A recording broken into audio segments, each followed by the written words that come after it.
Hachette Livre, 2011.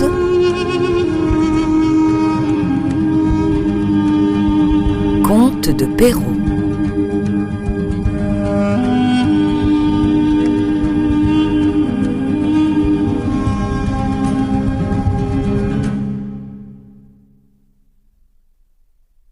Conte 1. Le petit chaperon rouge. Il était une fois, dans un village, une petite fille qui était très jolie. Sa mère et sa grand-mère l'aimaient beaucoup. Un jour, sa grand-mère lui donne un petit chaperon, comme on disait autrefois, c'est-à-dire un petit chapeau. Ce chapeau, de couleur rouge, va très bien à la petite fille. Tout le monde l'appelle le petit chaperon rouge. Un beau matin, sa mère fait des gâteaux et lui dit « Ta grand-mère est malade. Va la voir et apporte-lui un gâteau et ce petit pot de beurre. » Le petit chaperon rouge part aussitôt pour aller chez sa grand-mère qui habite dans un autre village. En passant dans la forêt, elle rencontre Monsieur le loup, tout noir, avec des yeux jaunes. Le loup a très envie de la manger, mais il n'ose pas, parce que des bûcherons coupent des arbres à côté. Il lui demande où elle va. La petite fille ne sait pas qu'il est dangereux de parler à un loup. Elle lui dit « Je vais voir ma grand-mère. Je lui apporte un gâteau et un petit pot de beurre. »« Est-ce qu'elle habite très loin ?» demande le loup. « Oh oui !» répond le petit chaperon rouge.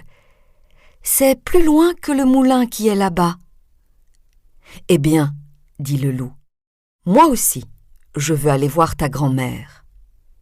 Je m'en vais par ce chemin, et toi, tu prends cet autre chemin.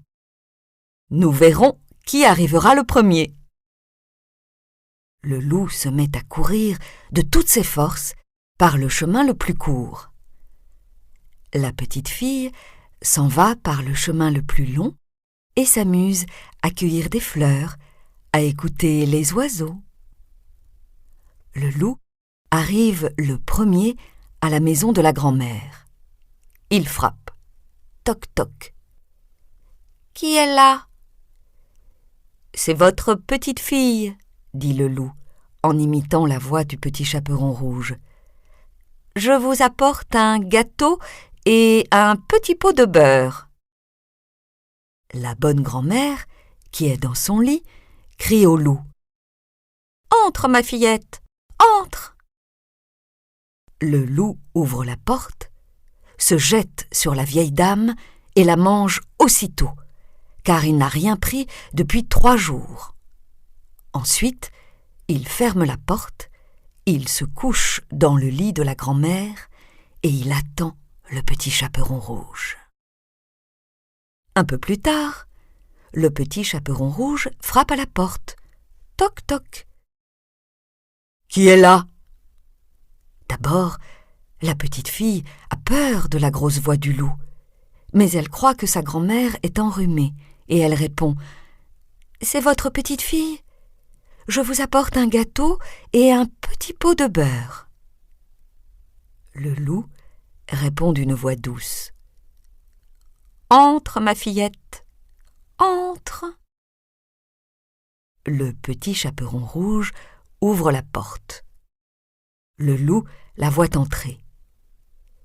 Il se cache sous la couverture et lui dit « Pose le gâteau et le petit pot de beurre sur la table et viens te coucher avec moi. » Le petit chaperon rouge se déshabille et va se mettre dans le lit. Elle est très étonnée de voir cette drôle de grand-mère en chemise de nuit. Elle lui dit « Grand-mère, que vous avez de grands bras !»« C'est pour mieux t'embrasser, ma petite fille. Grand-mère, que vous avez de grandes jambes! C'est pour mieux courir, mon enfant. Grand-mère, que vous avez de grandes oreilles! C'est pour mieux écouter, mon enfant. Grand-mère, que vous avez de grands yeux! C'est pour mieux voir, mon enfant. Grand-mère, que vous avez de grandes dents! C'est pour mieux te manger. Et en disant ces mots, le méchant loup se jette sur la petite fille et la mange. Moralité: faites attention, mesdemoiselles, les loups les plus aimables